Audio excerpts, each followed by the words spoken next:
experiencia en Río Más 20 fue súper impactante.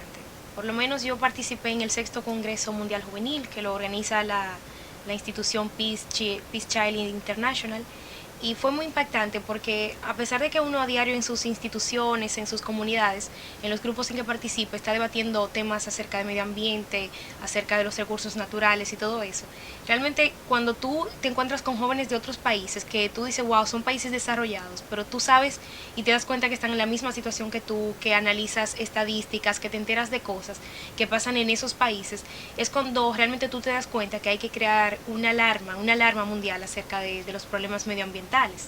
Dentro de las cosas de las experiencias que yo pude vivir allá, lo primero que hicimos fue participar en muchos talleres y en muchas mesas redondas en las que se debatían temas que tenían que ver con la sustentabilidad del medio ambiente y con economía verde.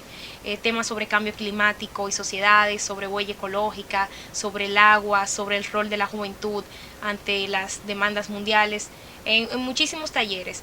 Todos estos talleres para al final poder armar lo que eran las 20 soluciones que los 300 delegados de más de 100 países que estuvimos ahí representando a la juventud íbamos a elaborar las 20 soluciones que serían entregadas a todo el comité y a los presidentes que participarían en Río Más 20, que era el evento posterior. Luego, ya al final de los últimos días, estuvimos elaborando las 20 soluciones durante unas discusiones en que poníamos a la educación en primer lugar, que pedíamos que se regularan los alimentos que son contaminantes para la salud, los derechos marítimos de los continentes y de los países. Si, por ejemplo, tú recibes algún beneficio con navegar o pescar en los mares de mi país, pues tú deberías pagar un impuesto. Esa es una de las discusiones que teníamos allá. También se discutió que si era pertinente que las personas pagaran por el daño que causaran, recibieran como un incentivo por el bien que le hacían al medio ambiente. Por ejemplo, por usar fundas de papel en vez de usar fundas plásticas en las tiendas.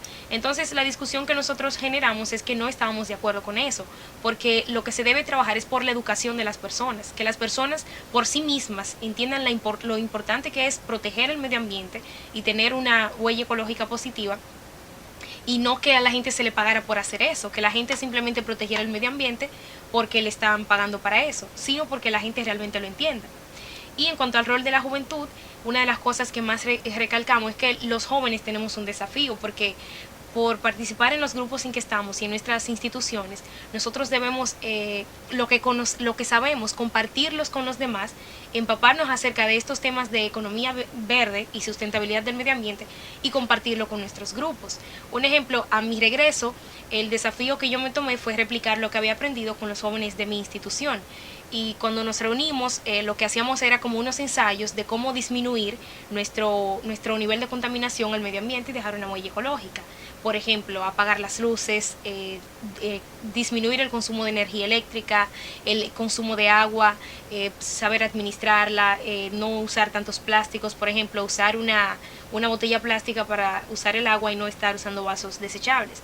Y muchísimas cosas que nosotros podemos hacer que hacen que contaminemos muchísimo menos el medio ambiente. En cuanto a cambio climático, pues bueno, ese fue para uno de los talleres que a mí más me impactó. Ese lo dio una chica de Venezuela. Y ahí lo que más entendimos era que había que hacer más incidencia en los gobiernos. A pesar de que supongo que todos los jóvenes que estamos ahí hacemos mucha incidencia, pero tal vez no sea suficiente y haga falta muchísimo más. Porque nuestros gobiernos van a la cumbre de Río Más 20, se reúnen, firman documentos, asumen compromisos que después no cumplen. Pero si hay un grupo de jóvenes haciendo presión para que esa parte se cumpla, pues hay mayores posibilidades. Una de las características que yo entiendo que son principales del desarrollo es que el desarrollo debe ser sostenible. Y el desarrollo no puede ser sostenible si el medio ambiente no está garantizado y si estamos comprometiendo el futuro de las siguientes generaciones. Porque ¿qué desarrollo es ese que solo no beneficiamos lo que estamos en el presente y las generaciones que vienen posteriormente, pues bueno, no tienen nada de qué vivir, no tienen agua, los ríos están secos, no hay árboles y todo eso? Entonces es como un desafío que nosotros tenemos, a compartir lo que hemos aprendido, a hacer más incidencia, a ser más puntuales en nuestras acciones a favor del medio ambiente y nosotros mismos predicar con el ejemplo. saber que tenemos que dejar una huella ecológica, que es todo ese concepto que tiene que ver con buen vivir, vivir en armonía con la naturaleza, con todo lo que nos rodea y tratar de tener una vida digna que no perjudique al medio ambiente.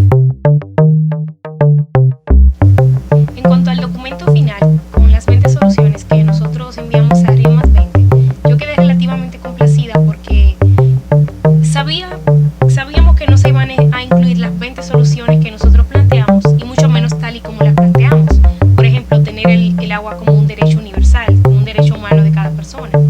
Sin embargo, relativamente complacida porque sí, en el documento final que se elaboró en Río Más 20 y que los presidentes firmaron y van a ratificar, bueno, pues algunas cosas se reflejaban. Por ejemplo, como ya he mencionado, que el agua sea constituida como un derecho humano, que cada persona sobre la faz de la tierra tenga derecho a tener acceso a agua potable para su consumo, para lo que sea, pero que sea un derecho humano tal y como lo es el derecho a la vida.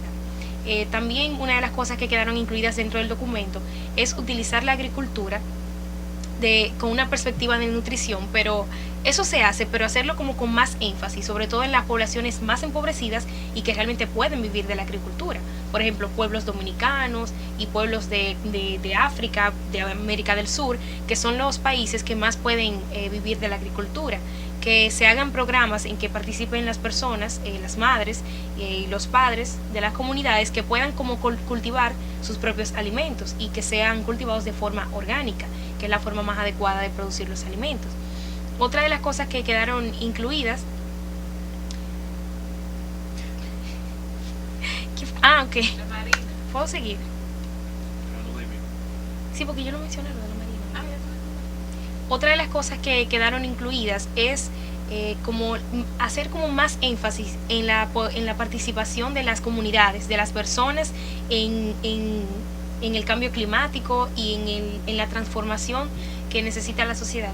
En ese sentido, porque a pesar de que desde siempre los pueblos han estado incidiendo y participando, pero siempre todo, como la economía que impulsan los gobiernos y como las iniciativas, las estrategias siempre parten de los gobiernos, pero ahora se va a luchar porque la participación ciudadana sea todavía más enfatizada, que la gente participe más y que se aproveche al máximo la capacidad del hombre y de la mujer para participar activamente en la reclamación y en la implementación de estrategias que permitan que tengamos un medio ambiente más sustentable.